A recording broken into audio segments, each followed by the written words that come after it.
300 எப்படி கண்டுபிடிச்சேன்? இது நமக்கு பத்தாது.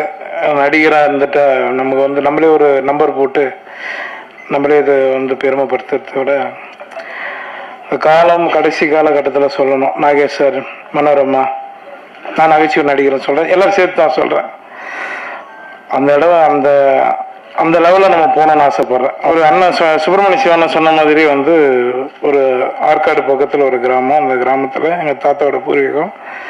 நாங்கள் பிறந்ததெல்லாம் எல்லாமே சென்னை வசி தான். நாங்கள் எல்லாமே வெளியூர்லேருந்து வந்துட்டால் மட்டும் இங்கே வந்து வாய்ப்பு ரொம்ப கஷ்டம் கிடையாது. சென்னையில் பிறந்தவங்களுக்கு ரொம்ப கஷ்டம். நான் இந்த 24 வருஷம் அனுபவப்பட்டிருக்கேன். 2009 வந்து யோகி தான் உங்களுக்கு தெரியும். அதுக்கு முன்னாடி நான் லொல்லு சபா எல்லா சேனல்லையும் ஒர்க் பண்ணியிருக்கேன். எல்லார்கிட்டையும் ஒர்க் பண்ணியிருக்கேன். ஆர்ட் டைரக்டர்கிட்ட ஒர்க் பண்ணியிருக்கேன். நிறைய வேலை பார்த்துருக்கேன். அது என்னோட வளர்ச்சிக்கு நான் பண்ணி தான் ஆகணும். ராஜ்மோகனை பற்றி நான் சொல்லிடுறேன், அதோட சொல்லிட்டு முடிச்சுக்கலாம். வந்து என்கிட்ட ஒரு முறை கதை சொன்னான். கதை சொல்லிவிட்டு அதுக்கப்புறம் கொஞ்ச நாள் காணாமல் போயிட்டான். இப்போ நான் என்னோட ஆஃபீஸில் உட்காரும்போது ராஜ்மோகன் ஞாபகம் வந்தது எனக்கு. இவன் என்ன பண்ணுறான் அப்படின்ட்டு ஒரு நாள் ஃபோன் அடித்து கேட்டேன். ரொம்ப ஒரு 3 வருஷத்துக்கு முன்னாடி, ஒரு 3 வருஷத்துக்குள்ள 3-4 வருஷத்துக்கு அப்புறம் நான் அவனுக்கு ஃபோன் அடித்து என்னடா பண்ணுறேன் அப்படின்னா, ஆனால் இது மாதிரி ஒர்க் பண்ணிகிட்ருக்கேண்ணா சினிமா கொஞ்சம் அப்படின்னு, வாடா படம் பண்ணலான்னு சொல்லி கூப்பிட்டு அதுக்கப்புறம் தான் மீட் பண்ணோம். அது அப்படி தான் இந்த படம் ஆரம்பித்தோம். சரிங்களா?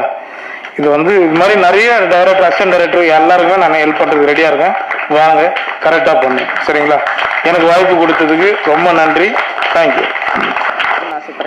உங்கள் கூட சேர்ந்து தான் நடிக்கணும். அதுக்கப்புறம் நம்ம நண்பர்கள் நிறைய பேர் கேள்வி கேட்பாங்க. அவங்களெல்லாம் வெள்ளம் போச்சுன்னா போட்டு நம்ம எல்லாம் நடிக்கலாம். கமல் சார் கிட்ட தான் ஒன்றும் நடிக்கல. சீக்கிரம் அது நடக்கும்னு நினைக்கிறேன். கமல் சார் கிட்ட நடிக்கணும். எடுத்துக்கலாமா? அது நான் தான் எடுத்துக்க முடியும். பார்க்குறேன், நீங்கள் எப்படி எடுத்துக்க முடியும்? தெய்வ பக்தின்றது எல்லாருமே எல்லா மதம் எல்லாரும் ஆளுங்களும் எல்லாரும் அவங்க கும்பிட்டு இருக்காங்க. அவ்வளோதான். நான் முருகனை வேண்டேன். எனக்கு பெரிய நம்பிக்கை இருக்குது. அதனால கடவுளை என்னை காப்பாற்றுறான். அவ்வளோதான். 300ன்றது ஒரு வேளை அதிகமாக சொல்லலாம், 3000 கூட ஆகலாம். ஹீரோயின் பத்தி 2 வார்த்தை சொல்லுங்களேன். ஹீரோனி தான் ரிவீட்டு போயிட்டாங்க. ஹீரோனிக்கு எனக்கு என்னங்க இருக்குது?